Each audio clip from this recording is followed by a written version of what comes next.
Hi everyone, welcome back to my channel. So recently my skin has had a huge freak out. It's broken out everywhere. I know you can't see it right now, but that's because I've covered it up. Also, please excuse any outside or background noise or lighting issues. We actually have a cyclone brewing above us at the moment. I wanted to do a tutorial with you today on how to achieve a natural looking base when you have a breakout, acne or a pimple. Now I know everyone's different and some people prefer a fuller coverage, and this is, in my opinion, the best way to cover it. And I will be going on now to quickly tell you a little bit about my experiences with skin problems. And although I don't have severe acne, and I never really have, I have had times in my life where I've had pretty severe breakouts, and I wanted to share that with you and some tips on how I overcame those issues. And then I'll move on to the tutorial at the end. So if you are bored and you don't want to listen to me speak anymore, then fast forward through to the tutorial. So when I was about 15 or 16, I went on the pill because I had really bad women's problems, and that was their quick fix for me. Now I found that also cleared up my skin, which was great. So I was on the pill for about 10 years and I started to have some pretty bad side effects. And long story short, my doctor discovered that I was at very high risk of having a stroke from being on the pill, so that was no longer a contraception option for me. So I came off the pill and I needed to find something else. So I went on to the Marina, which is like an IUD, and that went well for just under a year, and in the end it actually caused a 5.6 centimeter cyst on my ovary, and it also gave me pretty bad skin. I did try all of the natural things that you can try. I tried honey face masks, I tried eating healthy, I tried cutting out dairy and certain foods that I thought may have been triggering it. And eventually I thought, you know what, enough is enough. I love going down the natural track and I love using natural products. The thought of going to the doctor and asking for something really scared the shit out of me, because I hate antibiotics and topical treatments are not great either. But in the end, I gave in and I went and got some Epiduo. So it's a vitamin A mixed with like your benzoyl peroxides and things like that. It's called a retinoid. So I was using that every night and it actually did work really well. And after I had the Marina taken out, I didn't see the point in using it anymore because my skin did clear up eventually with the balancing of my hormones again. If you have acne, it's hormonal 100%. Some things that I've learned over time that may help you if you do have problems with your skin. One very important thing to focus on is gut health or your stomach health.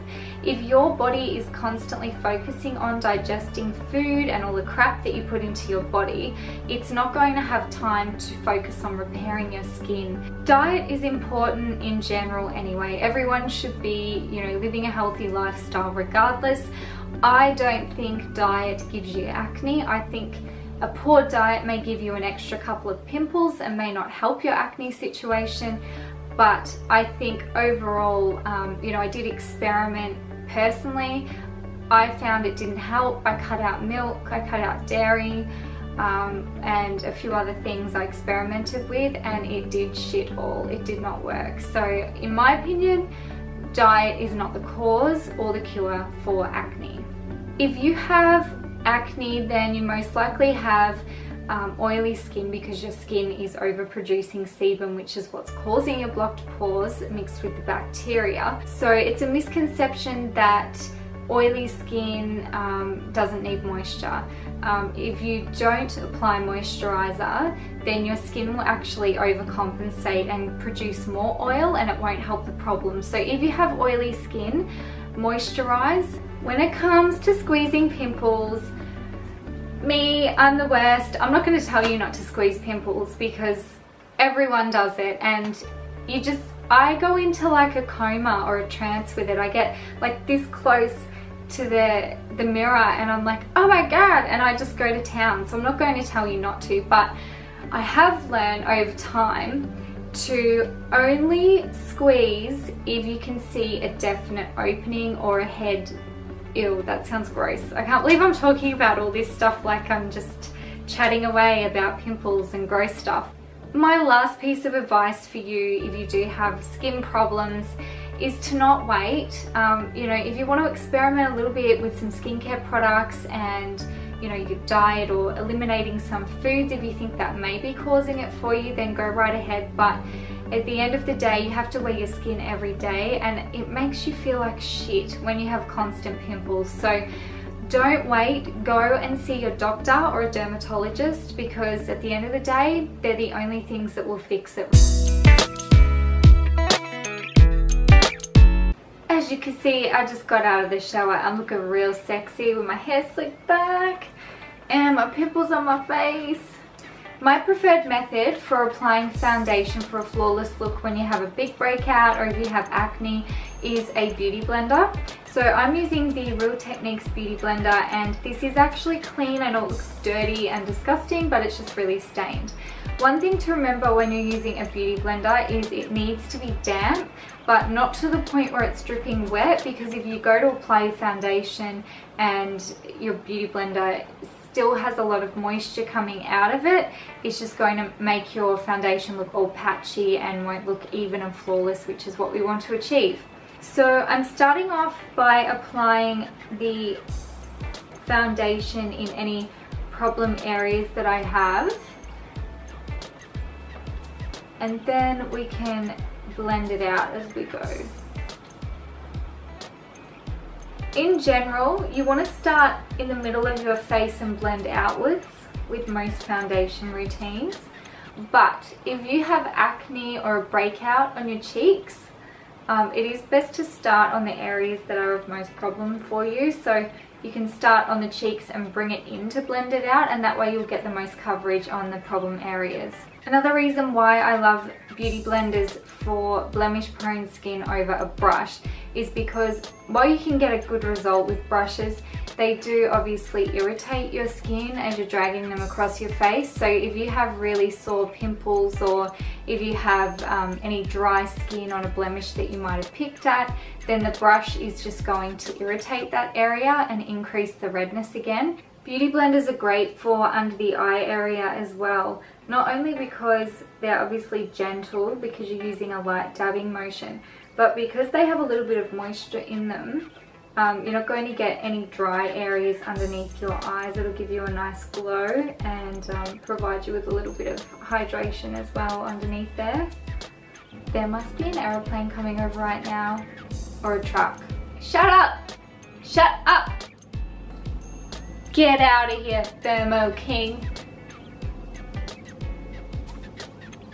Now I forgot what I was gonna say. Now, in my opinion, when we're talking concealer and foundation, less is best. I know that a lot of you will need a lot more coverage than me who have severe acne, but you want to stick to one or the other. You want to have either your foundation as your dominant sort of coverage product and touch up with a little bit of concealer, or you want to have a little more concealer underneath and use like a mineral powder over the top or something. If you keep layering more and more product onto your face and you already have a raised bump, it's actually just going to make the bump look bigger and bigger. So if you need a little bit of extra coverage after your foundation, use a little concealer brush. For hygiene reasons, you need to clean this regularly if you're applying it onto your spots. Close up. When you're choosing a concealer for blemishes, you want it to be the same color as your skin or your foundation that you've already used. If you go for something lighter, which I know is very tempting because you want to cover up that redness, it's actually going to highlight the pimple more, especially in natural light. So go for something that is like a skin sort of color opposed to a brightening color like what you'd use under your eyes. You little bastard, I'm going to cover you up. So I'm just dabbing that on, which I know looks like a lot right now. I'm going with my finger and blend it in with my foundation. The reason why using your finger is good is because your finger has a little bit of warmth in it, and it will help sort of melt the product onto your skin a little better. And I'm just going to go and apply this to the other 700 pimples on my face right now. I'm using a fluffy brush and a translucent finishing powder, and I'm just going to dab that on lightly. The best advice I can give you if you have pimples or a breakout is to be gentle and to always pat things onto your face. Don't rub, it's just going to aggravate that area.